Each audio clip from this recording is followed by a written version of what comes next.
I hope it started recording. Hey YouTube, this is me out here with the truck. It's I've got you on my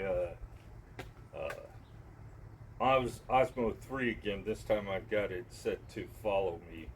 So the bike, to get this ready for the spring, is the same thing as the electric. Charge the battery, reinstall the battery, and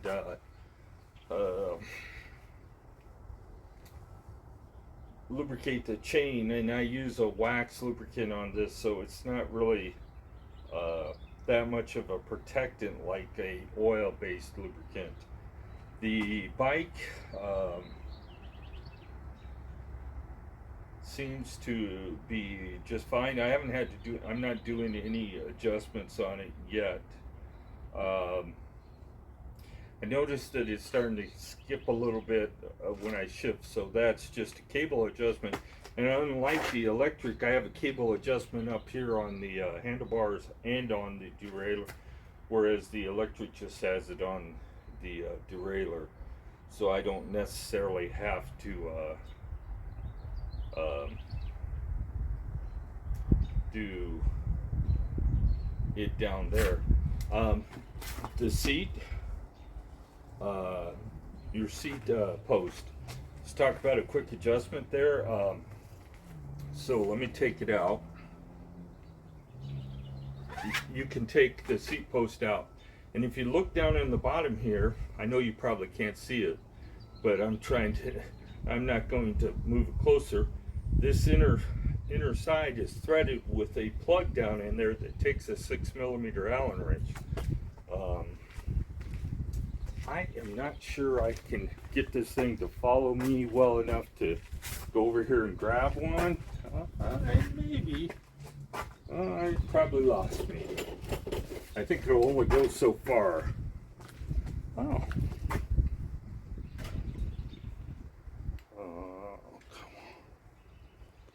I'm pretty sure it's a 6, but it might be a little bigger than that.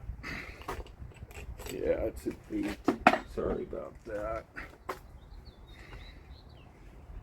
So you put an 8 in here, and you can adjust it. Oh, I thought it was all the way adjusted in. It is now, so that is locked down as tight as you can get it. Let me go. If you move too fast with this Osmo, it loses you, so I'm trying to move a little bit slower. So we'll put that back in and make sure, try to get it back to where it was.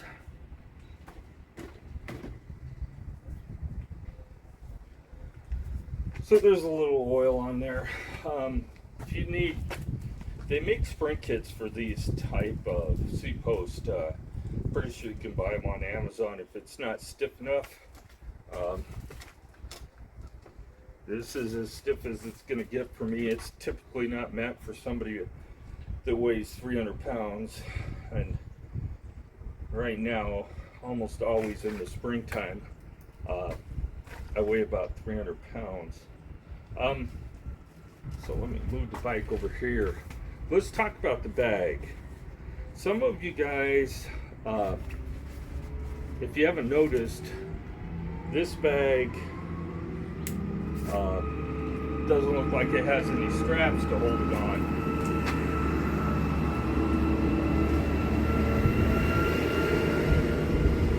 Trimming trees, so a little noisy out here. So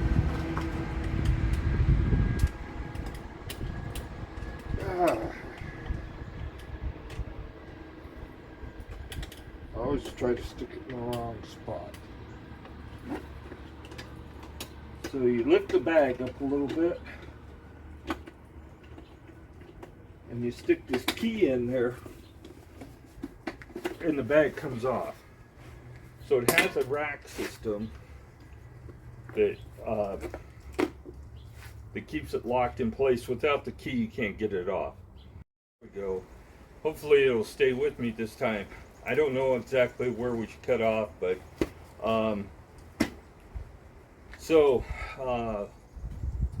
this bag works really well for me, and that's where I carry everything. Is I keep my pump, my inner tube, and I have an extra set of gloves, my lubricant, a bag strap, and the Crank Brothers tool.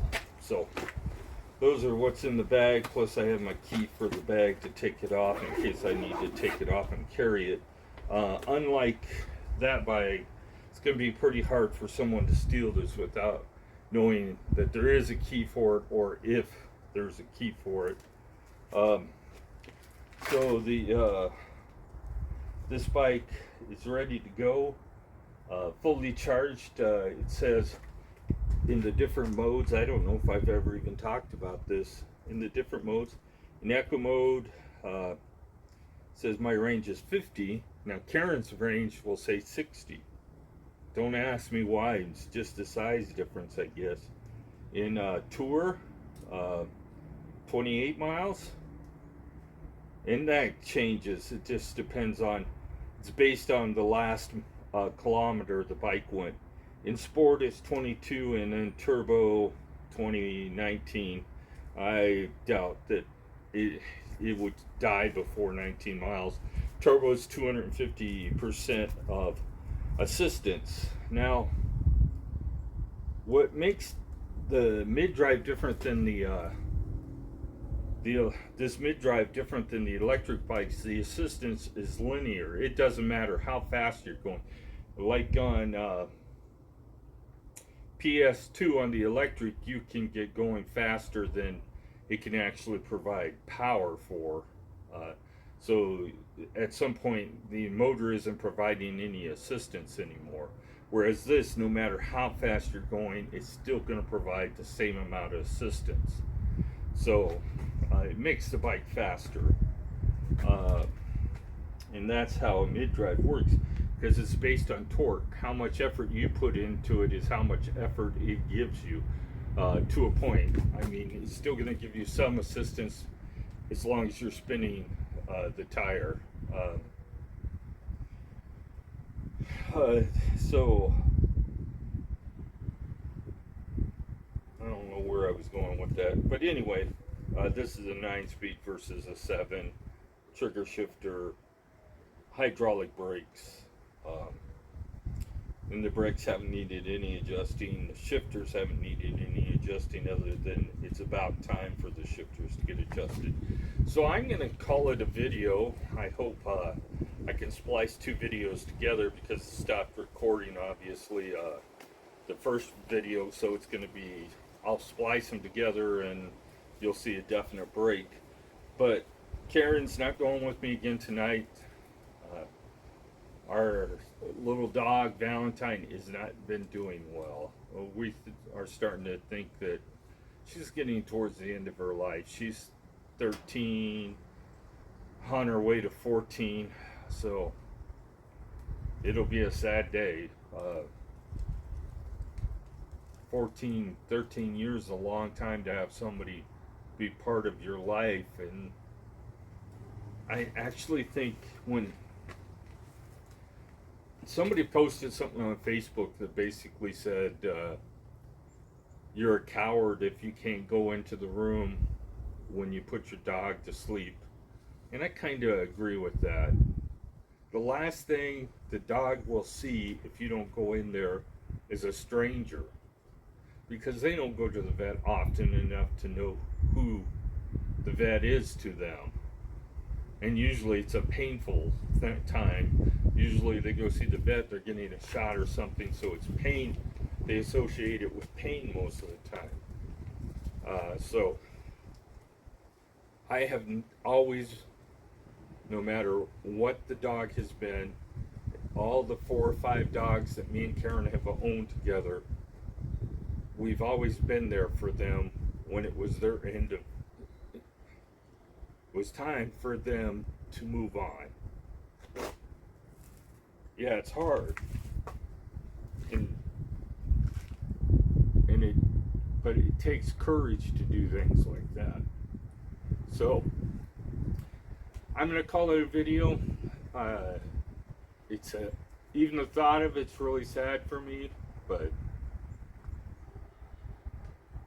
in some cases, I like dogs better than I do humans, but that's only some humans. I hope you have a great day. Get out and ride your bike. Enjoy that weather. And I hope you find a little joy in getting out and exercising and enjoying nature. Have a great day. Stop! Okay.